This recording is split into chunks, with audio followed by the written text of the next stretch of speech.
વાવ વાયડા હાલે ભાઈડાના પાવડા હો જોઈ લો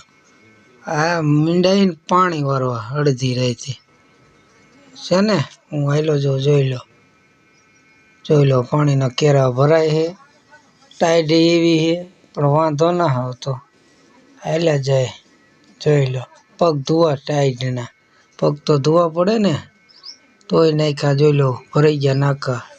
રાતનો નજારો જોઈ લો નાકે નાકા કઈ નાખે જ્યાં ત્યાં પાણી હાલ્યા રાખે જો આપણે બેટરી લઈને ઊભા છીએ ધ્યાન તો રાખવું પડે ને પાણીની ટાઈડની આ શું પગમાં જુઓ ને પગમાં ધુવાડા નીકળે જોઈ લો ટાઈટ આ ખેડૂતની જિંદગી